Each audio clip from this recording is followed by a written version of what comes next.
নবী আমার উম্মতকে জানাই দিলেন, ও আমার উম্মতেরা শোনো, কোন হক্কানি আলেম ওলামা অথবা তালবে ইলম যদি কোনো রাস্তা দিয়ে হেঁটে যায় অথবা কোনো গ্রাম কোনো মহল্লা দিয়ে যদি হেঁটে যায়, দোয়াও করতে হবে না, ইসালে সব করতে হবে না।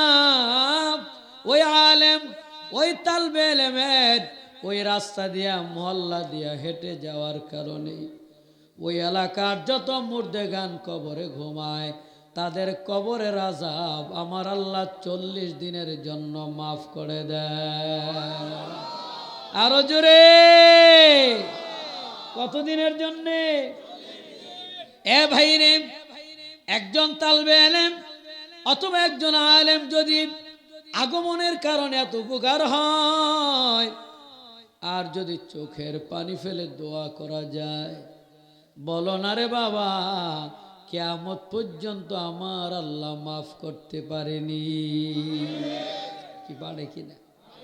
এই জন্য ভাইয়েরা আমার, কবরবাসীদের জন্য আজকের আয়োজন, এই লাইটিং, এই ফাইজিং, যত আয়োজন, এই কবরবাসীরা লাভবান হচ্ছে। আপনিও যেই দিন কবরস্থ হবেন সেই দিন অনুভব করবেন এলাকার মধ্যে দোয়া হয়, এলাকার মধ্যে মাহফিলে দোয়া হয়, এই দোয়াটা কবরবাসীদের জন্য কত বড় ফায়দা হয়। শুধু তাই নয়, এটা তো কবরবাসীদের জন্য ফায়দা, আপনাদের জন্য কি ফায়দা?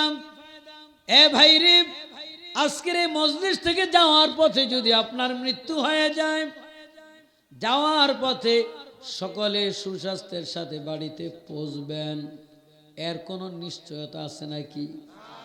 এখন যদি আপনার বাড়িতে যাওয়ার পথে যদি মৃত্যু হয়ে যায়, আল্লাহর রসুলের বাণী, আল্লামা মোল্লা জিয়াউর রহমাতুল্লাহ আলাইহি বলেন, বাড়ি থেকে এই মাহফিল থেকে যাওয়ার পথে যদি মৃত্যু হয়ে যায়, মৃত্যুর জায়গা থেকে বাড়ির দূরত্ব ফেরেশতারা মাপতে শুরু করবেন।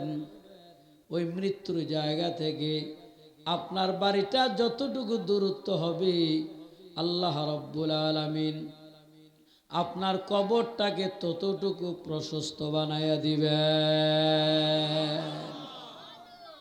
আপনার মৃত্যু জায়গা থেকে যদি বাড়িটা 2 কিলোমিটার হয়, আপনার কবরটা 4 কিলোমিটার হয়ে যাবে।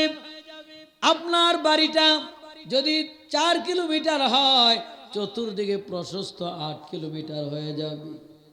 এরে বাবা, এই মধ্য রসুলপুর এই বাজারের মধ্যে 1% জায়গার দাম কত লক্ষ টাকা। এ ভাইরে, আধা হাত জায়গার জন্য মারামারি হানাহানি হয়, 1.5% জায়গার জন্য বোনের সাথে মামলা চলে 7 বছর, দাদার সঙ্গে মামলা চলে 12 বছর, ভাইয়ের সঙ্গে সম্পর্ক নাই, 0.5% 1% জায়গার জন্য দুনিয়ায় মানুষ কুবাকুবি হানাহানি মারামারি করে, কি করেনি? অথচ আপনার আজকে যাওয়ার পথে যদি মৃত্যু হয়ে যায়, ওই মৃত্যুর জায়গা থেকে আপনার বাড়িটা যতটুকু দূরত্ব হবে, আল্লাহ রাব্বুল আলামিন আপনার কবরটাকে ততটুকু প্রশস্ত বানায় দিবেন। একটু জোরে বলা যাবে কি মারহাবা? তাহলে আমাদের লাভ হলো না লস হলো? আমাদের মুর্দেগানদের জন্য লাভ, আমাদের জন্য লাভ। এ ভাইরা, আজকের এই মজলিসে যারা আসতে পেরেছে এরা বড় ভাগ্যবান। যারা ঘরে বসে ওয়াজ শোনে, ঘরে বসেও তো শোনা যায়, কিন্তু মজলিসে বসার মর্যাদা ঘরে বসলে হবে না। আল্লাহর নবী বলেন, সাহাবায়ে কেরাম বলেন, ইয়া রাসূলুল্লাহ, নবী আমার, আমরা তো ইচ্ছা করলে আপনাকে দেখতে পাই, আপনাকে দেখার মর্যাদা এটা দুনিয়ার আর কেউ পাবে না। আপনাকে দেখার কত দাম।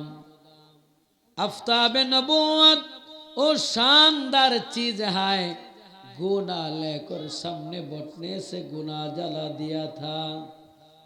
নবুয়তের সামনে নবীজির সামনে যদি যত বড় বদকার পাপিষ্ট বসে যায় আর নবীজির যদি নেক নজর পড়ে যায় ওই মানুষটা জান্নাতি মানুষ হয়ে যায়। কি মানুষ? হযরত ওমর রাদিয়াল্লাহু তাআলা আনহু তিনি ছোটবেলা থেকে বড় বুজুর্গ আল্লাহওয়ালা ছিলেন। কি ঠিক কিনা? কয় ঠিক। বুঝছেন গোড়ার ডিম? এ ভাইরে, যেই ওমর নবীজির শির মুবারক নেওয়ার জন্য গেলেন, এর চেয়ে বড় নিষ্ঠুর পাষাণ থাকতে পারে নাকি? এর চেয়ে বড় বদকার থাকতে পারে নাকি? যেই ওমর নবীজির কল্লা মুবারক আনার জন্য যায়, যার হাতে বহু সাহাবায়ে কেরামের জীবন গেছে, যিনি সাহাবায়ে কেরামদের শত্রু, রাসূলুল্লাহর শত্রু ছিলেন, কিন্তু হযরত ওমর নবীজির সামনে পড়েছেন, আল্লাহ নবীজির নেক নজর পড়েছেন। সেই ওমর কি হয়ে গেলেন? লাউ কানা বাদি নবিয়ান লাকানা ওমর। নবী বলেন আমার পরে নবুয়তের দরজা বন্ধ, আমার পরে যদি কেউ নবী হয় তাইলে ওমর নবী হইয়া যাইত। যেই ওমর এত বড় পাপিষ্ট আর নবীকে আমার পরে নবী হইল ওমর হইত।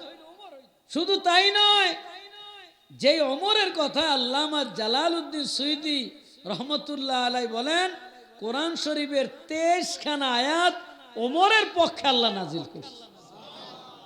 আরো জোরে কোন?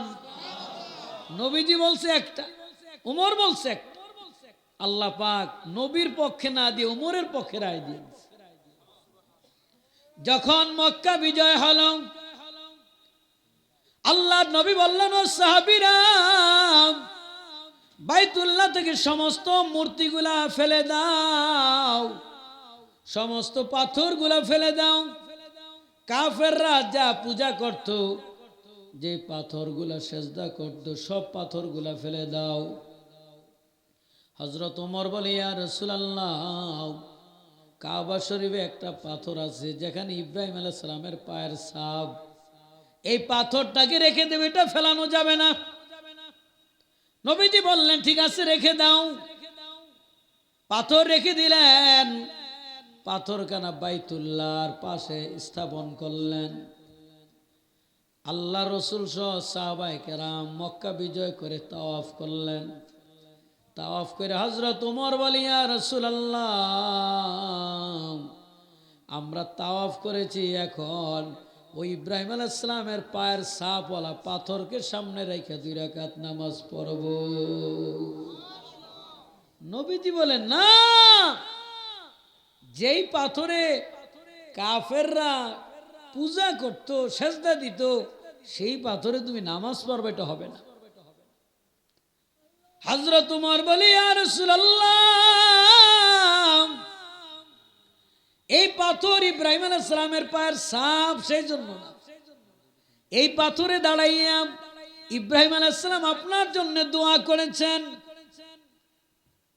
ওয়া দাওয়াত ইব্রাহিম ওয়া বাশশারাত ঈসা। আল্লাহ নবী বলেন আমার জন্য ইব্রাহিম আলাইহিস সালাম দোয়া করেছেন, আর ঈসা আলাইহিস সালাম আমার সুসংবাদ মানুষের কাছে দিয়েছেন। ইব্রাহিম আলাইহিস সালাম আপনার জন্য দোয়া করেছেন, যে কারণে পাথরকে আমি সামনে রাখবো। শুধু তাই নয়, এই পাথরকে সামনে রেখে 2 রাকাত নামাজ পড়ব। নবীজি বলে না, হবে না, চলো সাফা মারওয়ায় সাই দিতে যাই। ওমর জামা টাইনা ধরে কয় না, মাকাম ইব্রাহিমকে নামাজ পড়ব। নবী কয় সাফা মারওয়া। হযরত ওমর বলে পাথরে নামাজ পড়ব। 2 শ্বশুর জামার টানাটানি শুরু হয়ে গেছে। হযরত জিবরাইল আলাইহিস সালাম এসেছেন সমাধা দেওয়ার জন্য। জিবরাইল এসে বলে ইয়া রাসূলুল্লাহ, ইয়া হাবিবাল্লাহ, ইয়া নবী আল্লাহ, আল্লাহ পাক ওহী নাজিল করেছেন, ওয়াত্তাখিযু মিন মাকামি ইব্রাহিম মুসাল্লা। একটু চিৎকার দিয়ে বলেন সুবহানাল্লাহ। আল্লাহ পাক বলেছেন ওয়াত্তাখিযু মিন মাকামি ইব্রাহিম মুসাল্লা, তোমরা মাকাম ইব্রাহিমকে নামাজের জায়গা বানাও। অর্থাৎ ইব্রাহিম আলাইহিস সালামের পায়ের ছাপওয়ালা পাথরটাকে সামনে রেখে 2 রাকাত নামাজ পড়ো। নবীজি বলেন জিবরাইল, ওমরের পক্ষে বুঝি রায় হয়ে গেছে? বলে হ্যাঁ ইয়া রাসূলুল্লাহ, ওমরের ইখলাস আপনার মুহাব্বতে দাবি করেছে, আল্লাহ পাক ওমরের পক্ষে রায় দিয়েছেন। বলে এটা কি আমার আর ওমরের জন্যই হুকুম নাকি? বলে না না, কিয়ামত পর্যন্ত যত মানুষ বাইতুল্লাহ শরীফ তাওয়াফ করবে প্রত্যেকের জন্য মাকামে ইব্রাহিমকে সামনে রাইখা 2 রাকাত নামাজ পড়া আল্লাহ ওয়াজিব করে দিয়েছে। আরো জোরে বলেন সুবহানাল্লাহ। এইভাবে একটা আয়াতের কথাই বললাম। আমি যদি এখন 23টা আয়াত বলি তাহলে আমার আলোচনা আবার আরেক দিকে চলে যাবে। তাইলে বলতেছিলাম আল্লাহ রসুলের সামনে ওমর বসার কারণে এমন চেঞ্জ হয়ে গেছে। আজকে যদি মনে চায় আল্লাহর নবীর সামনে আমাদের বসা সম্ভব নেই। জোরে কোন মান জালাসা আলিমান ফাকান্নামা জালাসানি ওমান সাফা আলিমান ফাকান্নামা সাফাহানি। আল্লাহ নবী বলেন, যে ব্যক্তি কোন হক্কানি আলেমের মজলিসে বসবে সেজন্য আমার মজলিসে বসলো, আর যে কোনো হক্কানি আলেমের সঙ্গে মুসাফা করলো সেজন্য আমি রাসূলুল্লাহর সঙ্গে মুসাফা করলো। এই জন্যে আলেম ওলামাদের মজলিসে বসা, তাদের দোয়া নেওয়া। এ ভাইরে, আলেম ওলামাদের মজলিসে বসা, তাদের নজরে থাকা। আলেম ওলামাদের মজলিসে বসলি আল্লাহ রাব্বুল আলামিন মুমিনের মুর্দা কলব জিন্দা করে দেয়।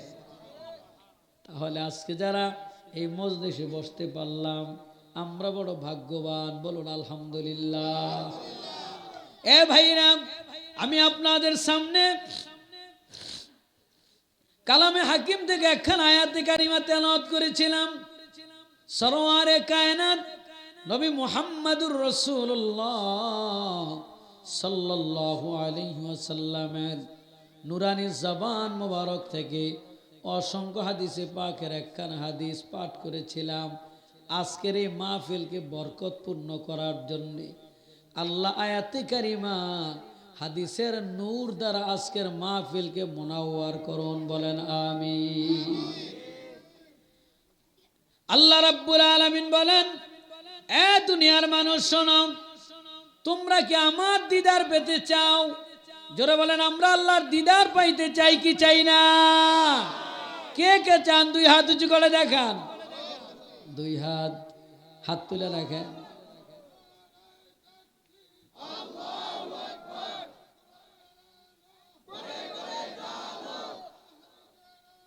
ঘরে ঘরে জালো। আল্লাহু আকবার। নারায়ে রিসালাত, নারায়ে তাকবীরের সাথে নারায়ে রিসালাত বলবেন। কি কথা বুঝলেন? শুধু আল্লাহর প্রতি ঈমান আনলে মোমেন হবে না, নবীজির প্রতিও কি লাগবে। যাই হোক, এটা জুমলায় মোতারাজা বলে দিল। প্রিয় ভাইয়েরা আমার, আমরা কি আল্লাহর দিদার পেতে চাই? আল্লাহ সিলেবাস সংক্ষেপ করে দিছে। 2টা কাজ করবা, আমার দিদারে ধন্য হয়ে যাবা। কি আমরা আল্লাহর দিদার পেতে চাই না? কয়টা কাজ? এ ভাইরা, ড্রাইভারের অনেক কাজ। একজন ড্রাইভার হাত দিয়ে ব্রেক ধরে, পাও দিয়ে গিয়ার ধরে, এরপরে চোখ দিয়ে সামনে দেখে, কান দিয়া উনি হর্ন দেয় পিছন থেকে ওভারটেক করবে কিনা, এদিকে চোখ দিয়ে আবার ফলো করে, লুকিং গ্লাস দেখে, কান দিয়ে দেখে পিছন থেকে হর্ন দিছে কিনা, ব্রেন দিয়ে কাজ করে যে ওভারটেকিং করা যাবে কিনা। তাহলে একজন ড্রাইভার তার হাত, পা, চোখ, কান, ব্রেন সব কিছু কাজ করে, কিন্তু তার মূল টার্গেট সামনের রাস্তা। কি কথা বলেন? সামনের রাস্তা যদি ঠিক থাকে, চোখ দিয়ে যদি দেখে, তাহলে ঢাকার গাড়িটা বরিশাল চট্টগ্রাম যে পৌঁছবে, কি ঠিক কিনা? এখন ড্রাইভার যদি মনে করে আমার হাত পা সবই কাজে লাগতেছে, চোখটা 10 মিনিটের জন্য একটু বন্ধ রেখে ঘুমাবো, গাড়ি চট্টগ্রাম যাইবে, যাইবে আজিমপুর, কোথায়? তাহলে ড্রাইভারের মূল টার্গেট ঠিক থাকতে হবে। আমরা ব্যবসা বাণিজ্য, চাকরি বাকরি, শর্ষিনার মুরিদ, চরমনার মুরিদ, যে যেখানেরই মুরিদ হন, যে আদর্শে থাকেন, সকলের মূল টার্গেট আল্লাহর দিদার, আল্লাহর জান্নাতে আল্লাহ পাকের দিদার। কি জোরে বলেন ঠিক কিনা? মূল টার্গেট কিন্তু মিস করা যাবে না। এখন আমরা এই জন্য পরস্পরে হিংসা বিদ্বেষ করে নিজেদেরকে দোজখী বানানো ঠিক হবে নাই। আরেকজনের দোষ শুনবেন কোন সময়, নিজের দোষ তো খবর নেই, কি ঠিক না? এই জন্য ভাইয়েরা আমার, আল্লাহ রাব্বুল আলামিনের দিদার পাওয়ার জন্য দুইটা কাজ। এটা কোন নবী রাসূল বলে নাই, কোন ওলি আবদাল বুজুর্গ বলে নাই, সরাসরি আল্লাহ পাক কোরআনে হাকিমের মধ্যে ঘোষণা দিয়েছেন, ফামান কানা ইয়ারজু লিকা রাব্বিহি ফালইয়ামাল আমালান সালিহা ওয়ালা ইউশরিক বিইবাদাতি রাব্বিহি আহাদা। আল্লাহ রাব্বুল আলামিন বলেন, এ দুনিয়ার মানুষ শোনো, তোমরা যদি আমার দিদার পেতে চাও, আমার মোলাকাত পেতে চাও, দুইটা কাজ করবা। এক নাম্বার, ফালইয়ামাল আমালান সালিহা। ও দুনিয়ার মানুষ শোনো, এক নাম্বার তোমরা নেক আমল করবা, দুই নাম্বার তোমরা শিরক মুক্ত ইবাদত করবা। নেক আমল ছাড়া ওলি হওয়া যায় না, নেক আমল ছাড়া আল্লাহ পাকের নৈকট্য লাভ করা যায় না।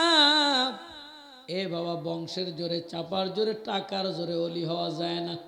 কি যাবেনি? এরে বাবা, চেহারা সুন্দর, সুঠাম দেহের অধিকারী হওয়ার প্রয়োজন নাই। ওই ন্যাংরা মানুষটা আল্লাহর ওলি হইতে পারে। ওই কালা মানুষ হযরত বেলালও আল্লাহর কাছে দামি।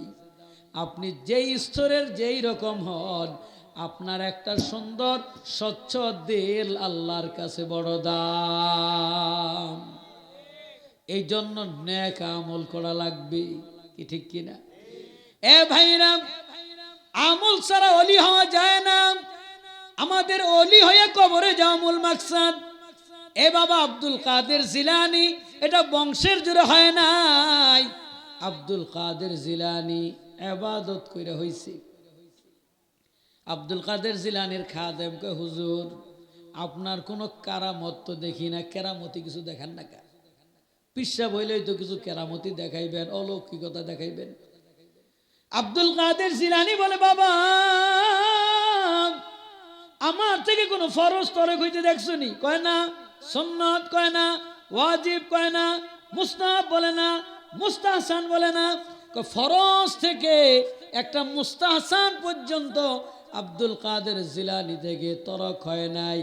এর চাইতে বড় কেরামতি আর কি হইতে পারে? যে আব্দুল কাদের জিলানীর একটা ফরজ থেকে মুস্তাহসান কোনো আমল ছোটে না, অথচ আমাদের দৈনন্দিন কত সুন্নত, কত আমল ছুটে যায়, আমরা টেরও পাই না। কি ঠিক কিনা বলে? খাজা মঈনুদ্দিন চিশতি রহমাতুল্লাহ আলাইহি এমনি এমনি খাজা মঈনুদ্দিন চিশতি হয় নাই, যিনি সারা রাত্রকে 3টা ভাগ করতেন। এ বাবা, এই রজবের চাঁদ, শাবানের চাঁদ, এর মধ্যে রমজানুল মুবারকের গ্রান পাওয়া যায়। আল্লাহ নবী শাবানের চাঁদ দেখলে দোয়া করতেন, আল্লাহুম্মা বারিক লানা ফি রজব ওয়া শাবান ওয়া বাল্লিগনা রমাদান। হে আল্লাহ, আপনি রজব শাবানে বরকত দান করেন, রমজানুল মুবারক পর্যন্ত হায়াত দেন, বলেন আমিন। কেন? কারণ রজব শাবানে আল্লাহ রসুল এত অধিক পরিমাণ রোজা রাখতেন। আম্মাজান বলেন, আমরা মনে করতাম রমজান মাস চলে আসছে। এই জন্যে শাবান মাস, রজব মাস, এই দুইটা মাস শীতের মৌসুমে পড়েছে। আর শীতের মৌসুম হলো মুমিনের জন্য বড় নিয়ামত। দিনটা হয় ছোট, রাত্র বড়। দিনের বেলা রোজা রাখা সহজ, আর রাতের বেলা 6 ঘন্টা ঘুমাইলেও শেষ রাত্রে তাহাজ্জুদ পড়তে সমস্যা হয় না। কি ঠিক কিনা বলেন? খাজা মঈনুদ্দিন চিশতি রহমাতুল্লাহ আলাইহি তিনি রাত্রকে 3টা ভাগ করতেন। জুড়ে বলেন কয় ভাগ? 3 ভাগ। প্রথম ভাগে তিনি জিকির আজকার করতেন, দ্বিতীয় ভাগে তিনি কোরআন তেলাওয়াত করতেন, তৃতীয় ভাগে তিনি তাহাজ্জুদের নামাজ পড়তেন। প্রথম অংশে জিকির আজকার, দ্বিতীয় অংশে কোরআন তেলাওয়াত, তৃতীয় অংশে নামাজ, মাঝখানে সাহারি খাইতেন, আর দিনের বেলা রোজা। এইভাবে একদিন 2 দিন নয়। আমরা সবে বরাতের রাত্রে ইবাদত করলে ফজর কাজা হইয়া যায়। কি ঠিক নেই? সারা রাত্রে ইবাদত করে ফজর কাজা। আর খাজা সাহেব সারা রাত্রে ইবাদত করেছেন, একদিন আর 2 দিন নয়। এইভাবে দীর্ঘ 30 বছর ইবাদত করেছেন। আপনারা সুবহানাল্লাহ কোন নাই না? ঠিক আছে, এটা দোষণীয় না। আপনারা সুবহানাল্লাহ কোন নাই। হুজুর গঙ্গা বুঝাইতেছেন 30 বছর যদি সারা রাত্র ইবাদত করে আর দিনের বেলা রোজা রাখে, তো বউ ছিল কোন জায়গায়? এই জন্য হুজুর না বুঝতে সুবহানাল্লাহ কইনি। কি ঠিক না? কারণ চালাক মানুষ তো আপনারা তো আন্দাজে কইবেন না, বুঝতে শূন্য বলাই ভালো। আর যারা 2-1 সুবহানাল্লাহ কইছে ওনারা বোঝে না, আমার খুশি করার জন্য কইছে। দেখছেন নি? তালে তালে নাচবেন না, বুঝতে শূন্য কইবেন। কি এরকম একটা প্রশ্ন জাগছে কিনা আপনাদের মনে? জাগছে, কিন্তু কইতে পারেন না সাহস করে। সারা রাত্র ইবাদত যদি 30 বছর করে, আর 30 বছর একাধারে যদি রাতের বেলা রোজা রাখে, তাইলে 30 বছরের মধ্যে তো বউ থাকার কথা না। খাজা সাহেব রাতের প্রথম অংশে জিকির, দ্বিতীয় অংশে তেলাওয়াত, তৃতীয় অংশে তাহাজ্জুদ, আর দিনের বেলা রোজা। এইভাবে দীর্ঘ 30 বছর ইবাদত করার পর যখন খাজা সাহেবের বয়স 90 বছর হয়, কত বছর? 90 বছর যখন বয়স হয়, আল্লাহর নবী বলে, ও মঈনুদ্দিন, আমার সব সুন্নতের আমল তো করলাম, আমার একটা সুন্নত বাদ দিছ, মনে আসেনি, খবর আসেনি? বলে, ইয়া রাসূলুল্লাহ কোনটা? বিয়া করো নাই। খাজা সাহেব বলে, ইয়া রাসূলুল্লাহ খোদার কসম আমার বিবাহের কথা মনেই নাই। কি বলেন আপনারা? ভুলে গেছেন নি? তুমি বিয়া করবা?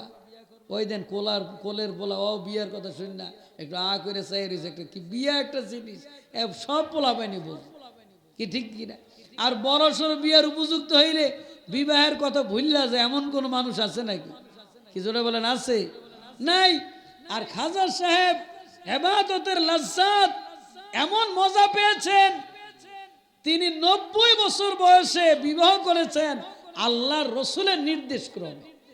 তাইলে এখন বলেন, ওই 30 বছর ইবাদতে বউয়ের খবর ছিল? উনি তো 90 বছরে বিবাহই করছে।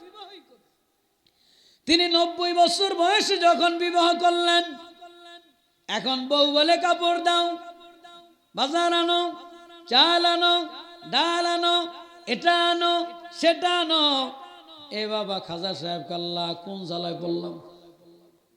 আগে তো ইবাদত বন্দেগীতে কোনো বাধা ছিল না, আর এখন কোন জ্বালায় বললাম। বউ ঘরে না, বাজার লাগবে, এটা লাগবে, ওটা লাগবে, ইবাদত করবো কোন সময়?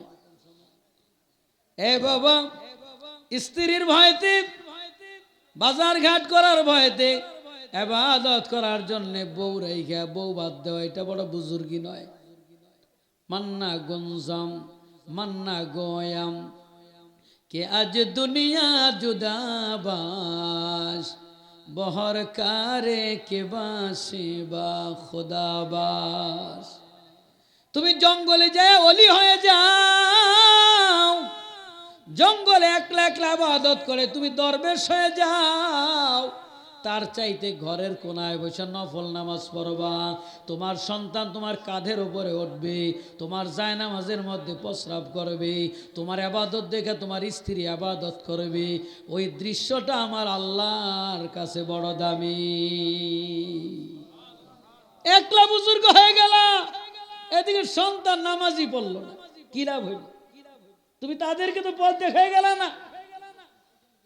এই জন্য নিজে শুধু বুজুর্গ হওয়ার নাম কৃতিত্ব নয়, বরং সন্তানকে অলি বানানো, সন্তানকে অলি বুজুর্গদের কাছে নিয়ে যাওয়া।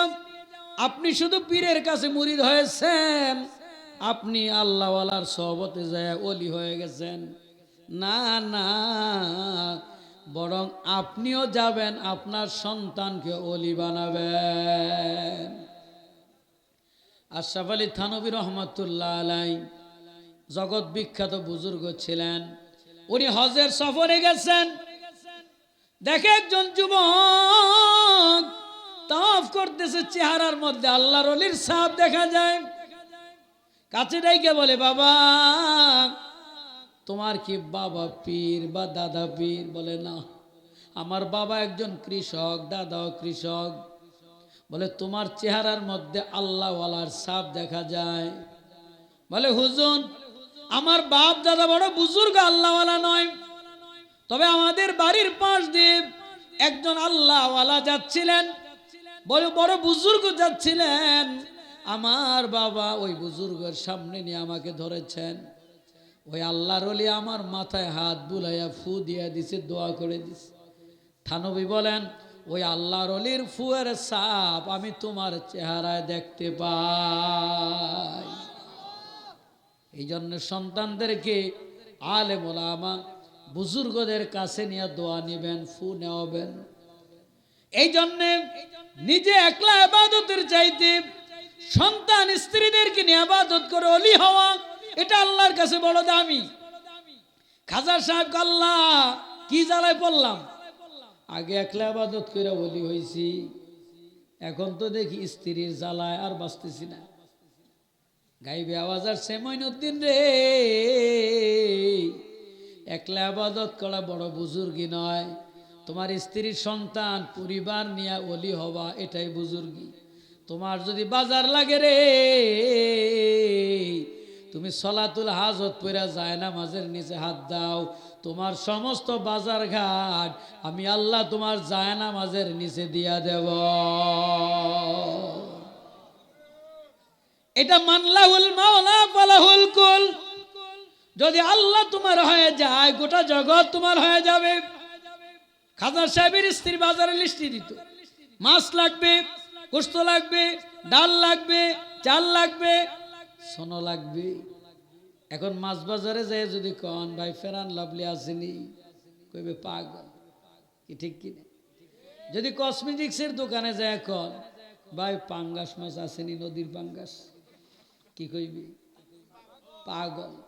তাইলে মাছ বাজারে যাওয়া লাগবে, তরকারির জন্য তরকারি বাজারে যাওয়া লাগবে।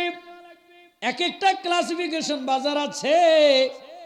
অনুরূপ ভাবে খাজা সাহেব তিনি মাছ বাজারের জন্য মাছ বাজারে যেতে হয় নাই। খাজা সাহেব মাঝে বাজারের লিস্টি ধরা সলাতুল হাজত পড়া যায় না, মাঝের নিজে হাত দিত, এই চাউল 5 কেজি আয়। খাজা সাহেবের হাতের মধ্যে 5 কেজি চাউল এসে পড়ত। এখন বলবেন হুজুর আমরা হাত দিলে পামুনি, পাইবেন গোড়ার ডিম। কারণ নামাজ পড়েন একক তো 6 দিন বাদ যায়। এরকম 30 বছর সাধনা করে দেখেন, আমার আল্লাহ গোটা জগৎ আপনার কদমে লুটাইয়া দিবেন।